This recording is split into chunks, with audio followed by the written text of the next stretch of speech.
Terkait dengan tuntutan warga, ada beberapa hal tadi sudah direkomendasi. Yang pertama adalah dari DPO Bina Marga. Jadi ada beberapa saluran drainase yang memang harus dibetulkan oleh mereka. Dan dari pengembang sanggup untuk memastikan. Pemerintah Kabupaten Jember, Jawa Timur memanggil PT Uredatama 3 pilar pengembang perumahan Grand Permata Indah Sumbersari pada Senin, 22 September 2025. Hal itu dilakukan untuk memediasi tuntutan warga perumahan komersial itu. Mereka mengeluh sempitnya jalan utama hingga ramai-ramai menjual rumahnya. Kepala Dinas Penanaman Modal dan PTSP Jember Tita Fajar Aryatiningsih mengatakan hasil mediasi yang dihadiri organisasi perangkat daerah teknis. Kata dia, pengembang siap memfasilitasi semua tuntutan warga perumahan Grand Permata Indah.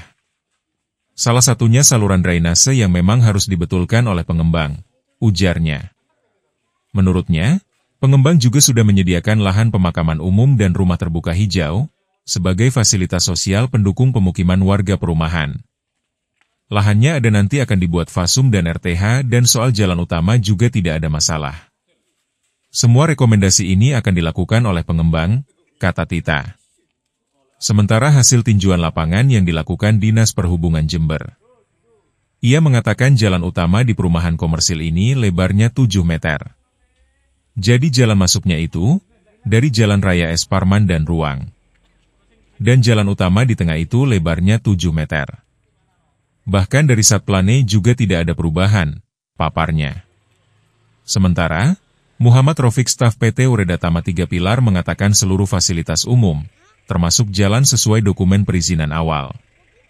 Artinya dari jalan utama dan lain-lain, sudah sesuai dengan izin, tanggapnya.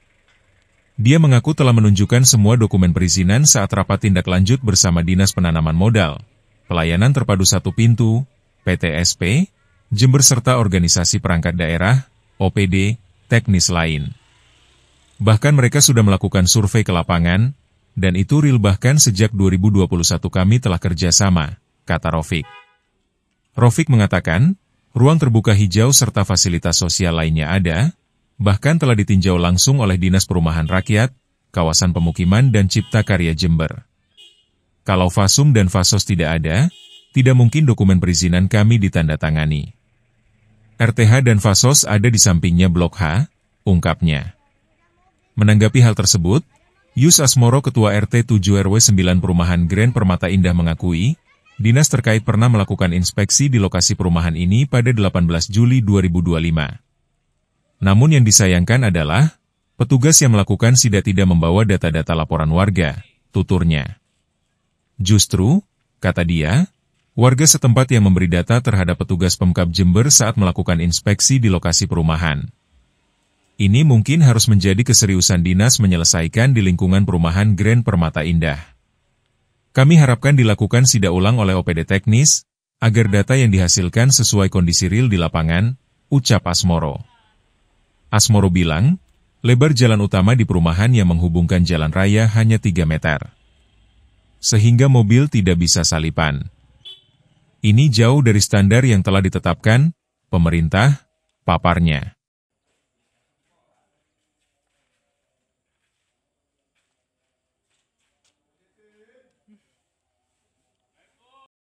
Dengan pengembang ya, Pak Rafiq dan Bu Titin, kami didampingi dengan Pak Asisten, tadi juga ada Pak Inspektur, kebetulan ada kegiatan dan OPD teknis serta TP3D. Jadi OPD teknis tadi itu dari Cipta Karya, BU Bina Marga, kemudian Dishub, Damkar, 4 OPD teknis. Terkait dengan tuntutan warga, ada beberapa hal tadi sudah direkomendasi.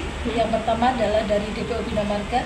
Jadi ada beberapa saluran drainase yang memang harus dibetulkan oleh mereka. Dan dari pengembang sanggup untuk memastikan. Kemudian dari RTH, Cipta Karya ada RTH sama fasum dan lahan makam.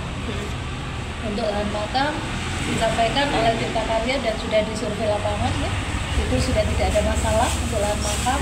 Fasum fasos memerlukan pembersihan untuk jalan ke arah itu, kemudian juga akan segera dibuat. Lahannya ada, tapi akan segera dibuat untuk fasunnya dan RTH-nya.